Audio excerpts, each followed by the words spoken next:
So, Ankan, like, why plant-based? I'm a plant-based chef myself. I've got my reasons, but how about you? I start early in the days in the 80s in the kitchen, and after a few years, I didn't get challenging. It was no challenging for me to fry up a scallop or expensive meat, and then I call me a great chef. So I start to experiment in the middle of 90s when I get the new head chef work, and then I just start to go crazy with plant-based beans, and because it was the hardest thing to cook.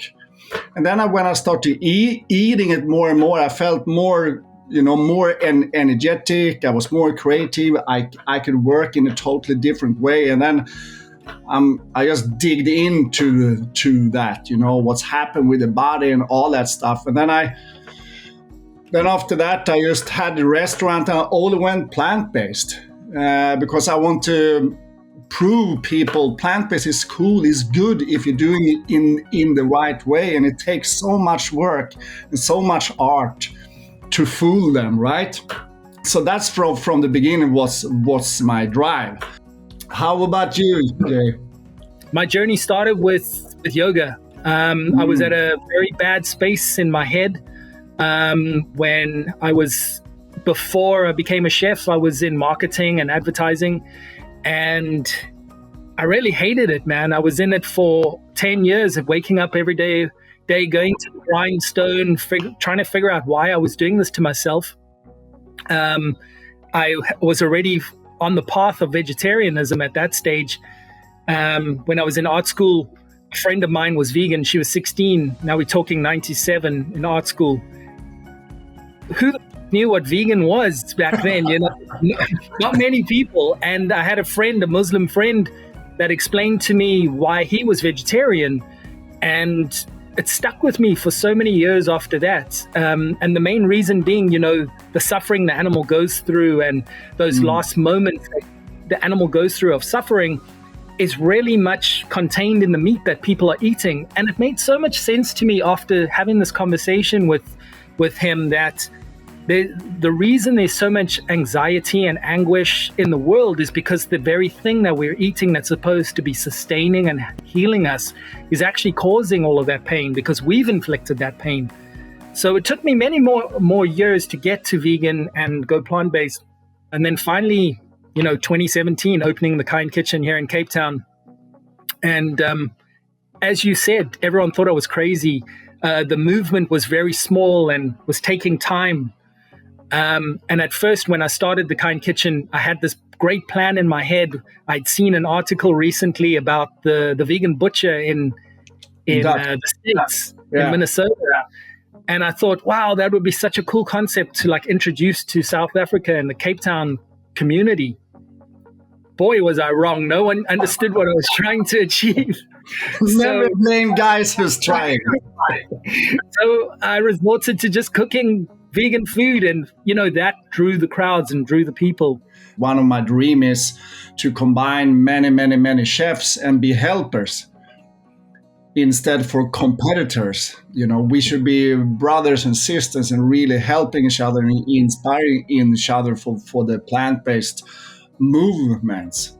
So I'm really happy you are on this cool plant-based world. A brand like LIVEKINDLY bringing us together. Fries here in South Africa is the plant-based alternative to Oomph. And Fries has been working with me for quite some time, and they've supported small restaurants. But I do see, obviously, the capitalism of restaurants and the industry. I think that's what holds a lot of this union and this coming together, the synchronization between chefs and restaurants, because there's such a small pie for all of us to have. Yeah. So there ends up being this animosity sometimes, or this fighting in these inner circles, which it really shouldn't be, because we've got bigger fights to deal with. So it's a very interesting subject to bring up.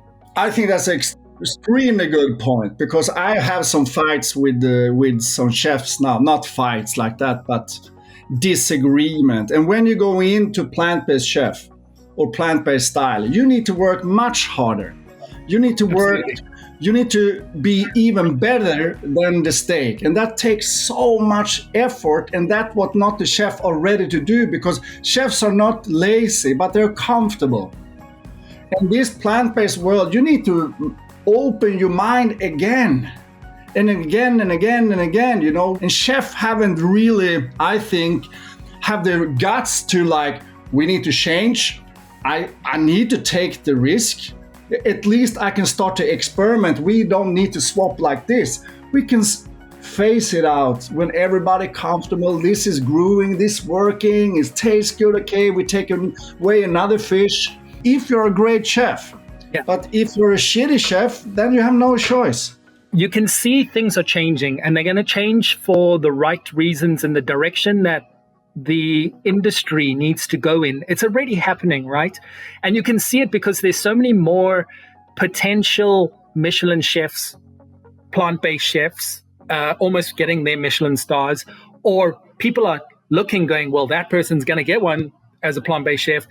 But then then traditional Michelin star chefs like 11, they're going plant-based. So it means something is definitely changing in people's mindset. Yeah. We're on the right path. So how did you, creating oomph, Yeah, I mean, that brand and the textures, that's a lot of work that went into creating those products. yeah. I mean, when you know it is easy, it's harder to learn Japanese, but when you can speak it, it's easy. But I actually start the product for chefs, because for me, food is just the 6 things. It's temperature, hot to warm, right? And it's texture, hard to soft. And then it's acid, sweetness, salt, bitterness, right? That was the food is about. So I want to create a texture that didn't taste anything. Like chicken doesn't taste anything, meat doesn't taste anything. It's just the texture. The taste counts when you put on the lemon and salt.